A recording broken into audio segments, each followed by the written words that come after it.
এদিকে ঝালকাঠিতে বেড়েছে সব ধরনের সবজির দাম। সপ্তাহের ব্যবধানে প্রতি কেজি দাম বেড়েছে 10 থেকে 20 টাকা। আর অন্যদিকে ফরিদপুরে অপরিবর্তিত রয়েছে মাছের দাম। এর আরো জানাতে ঝালকাঠি শহরের বড়বাজার থেকে যুক্ত হচ্ছেন সহকর্মী আলামিন তালুকদার ও ফরিদপুরের হাজী শরীয়তুল্লাহ বাজারে আছেন সহকর্মী মফিজুর রহমান শিপন। তবে শুরুতেই চলে যেতে চাই হচ্ছে ঝালকাঠিতে, যেখানে আছেন আলামিন তালুকদার। আলামিন, যেমনটা জানছিলাম যে কেজি প্রতি 10 থেকে 20 টাকা দাম বেড়েছে সবজিতে, তো কেন এই হঠাৎ দাম বৃদ্ধি আর সরবরাহ সংকটই কি দেখছেন কিনা? অনেক আপনি যেমনটি বলছিলেন, ঝালকাঠি জেলায় যে পরিমাণ সবজির চাহিদা থাকে প্রতিদিন, এর ৮০ ভাগ চাহিদা পূরণ হয় যশোর, সাতক্ষীরা সহ খুলনা বিভাগের বিভিন্ন জেলা থেকে, আর ২০ ভাগ স্থানীয় সবজি থেকে এখানকার চাহিদা পূরণ হয়। তবে গেল সপ্তাহে যে বৃষ্টিপাত হয়েছে টানা ৩ দিন, এই বৃষ্টিপাতে সবজির ক্ষেত মারাত্মকভাবে ক্ষতিগ্রস্ত হয়েছে।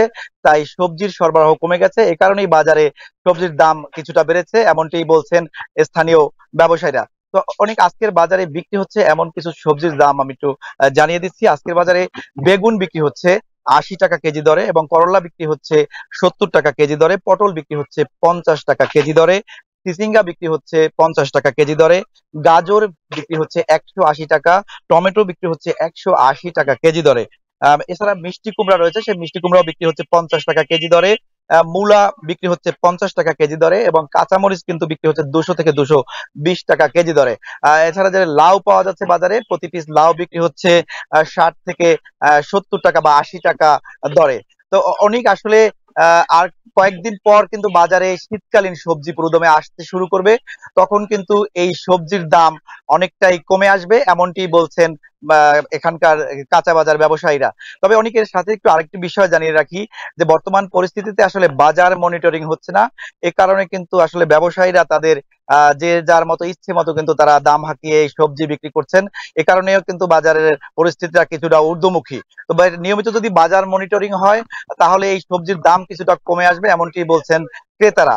তো অনেক ঝালকাঠি থেকে আমার কাছে এই ছিল সবজি বাজার পরিস্থিতির সবশেষ। ঝালকাঠি থেকে যুক্ত ছিলেন সহকর্মী আল আমিন তালুকদার, এবং সেখান থেকে তিনি জানাচ্ছিলেন সবজির সবশেষ দরদাম। এবার একটু চলে যেতে যাব ফরিদপুরে, সেখানে আছেন সহকর্মী মফিজুর রহমান শিপন। শিপন, বাজারে মাছের সরবরাহ কেমন দেখছেন? কি তথ্য আছে আপনার কাছে?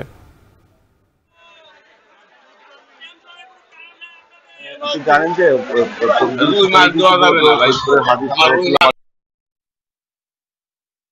গ্রাম এবং কক্সবাজার থেকে মূলত মাছটি আসে। বরিশাল অঞ্চল থেকে যে মাছটি আসে সেই মাছ কিন্তু তুলনামূলক অন্য মাছের তুলনায় দাম একটু বেশি। অন্যদিকে কক্সবাজার বা চট্টগ্রাম থেকে যে ইলিশ মাছটি আসে সেই মাছটির দাম তুলনামূলক একটু কম। আজকে বাজারে আমি দেখেছি যে বরিশাল থেকে যে মাছটি এসেছে কেজি প্রতি যে মাছটি ১ কেজি সাইজ বা তার থেকে একটু বেশি, সেটি বিক্রি হচ্ছে ১৬০০ থেকে ২৭০০ টাকা মূল্যে। অন্যদিকে ঠিক ১ কেজি সাইজের চিটাগাং বা কক্সবাজার যে মাছ, সেই মাছটি কিন্তু কেজিতে প্রায় ২০ টাকা কম আছে, এমনকি আমরা বাজার থেকে জানতে পেরেছি। এছাড়া এর বাইরে আপনাদেরকে বলতে হবে যে আমাদের যে লোকাল যে মাছটি আছে, স্থানীয় বা দেশি মাছ, সেই মাছটি কিন্তু এখন যেহেতু পানি আসছে মাটিঘাটে বা বিলে, সেই কারণে কিন্তু মাছের পর্যাপ্ত সরবরাহ রয়েছে। তো সেই হিসাবে কিন্তু আমরা তাহলে কিন্তু ভোক্তাদের কিন্তু কম দেখেছি। তো দেশি মাছের দাম কিন্তু তুলনামূলকভাবে অনেকটাই বেশি। আমি কথা বলেছিলাম কিছু মাছ ব্যবসায়ীর সঙ্গে, তারা বলেছেন যে চাষের যে মাছ, রুই মাছ, সেটা কিন্তু তারা এখন বিক্রি করতেছে ৩৫০ থেকে ৪২০ টাকা পর্যন্ত বিক্রি করতেছে। ঠিক ওই রুই মাছটি যে নদীর থেকে যেটা আনা হয়, সেই মাছটি কিন্তু ৭০০ থেকে ৮০০ বা ৯০০ টাকা বিক্রি করছে। অন্যদিকে পাঙ্গাস মাছ সবচেয়ে বেশি বর্তমান যেটা মধ্যবর্তী অন্যতম আবার দোকান যায়, সেই মাছটি কিন্তু পাঙ্গাস বিক্রি হচ্ছে ২০০ থেকে ২৬০ টাকা পর্যন্ত আমি দেখতে পাচ্ছি। যে মাছটি আকার বা সাইজ একটু বড়, সেই মাছটি কিন্তু ২৬০ টাকা পর্যন্ত বিক্রি হচ্ছে, এমনকি আমরা দেখতে পেরেছি। অন্যদিকে বলতে হয় এই বাজারে কিন্তু সামুদ্রিক মাছও আসে, যেমন রূপচাঁদা সহ চিংড়ি, এই মাছগুলোই আমরা দেখতে পেরেছি। সেই মাছগুলো কিন্তু স্বাভাবিকভাবে অন্য সময় যে দাম ছিল সেই দামই রয়েছে, এমনকি আমরা জানতে পেরেছি।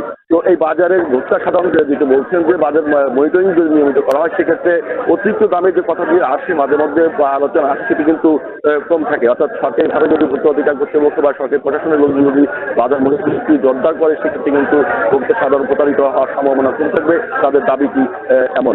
অন্যদিকে মাছের যে বড় আড়ত যারা ইলিশ মাছ আমদানি করে তাদের বক্তব্য হচ্ছে যে আমরা যে মাছটি যখন যে দামে আমরা পাই, অর্থাৎ বরিশাল বা চিটাগং থেকে তারা যে পরিমাণ যে দামে তারা মাছটি আনে এবং সে আনার যে কষ্ট, সেই কষ্টের উপর নির্ভর করে কিন্তু মূলত তারা দরটি নির্ধারণ করে এবং সেই দরে কিন্তু খুচরা নির্ধারণ করে এবং সেই দরে কিন্তু খুচরা ব্যবসায়ীরা কিনে তারা কিন্তু তার থেকে আবার একটু বেশি বৃদ্ধি করে তারা এই মাছটি আপনাকে বলে রাখতে চাই যে সম্প্রতি সময় কিন্তু আড়তে বা ইলিশের দরদামের বিষয়ে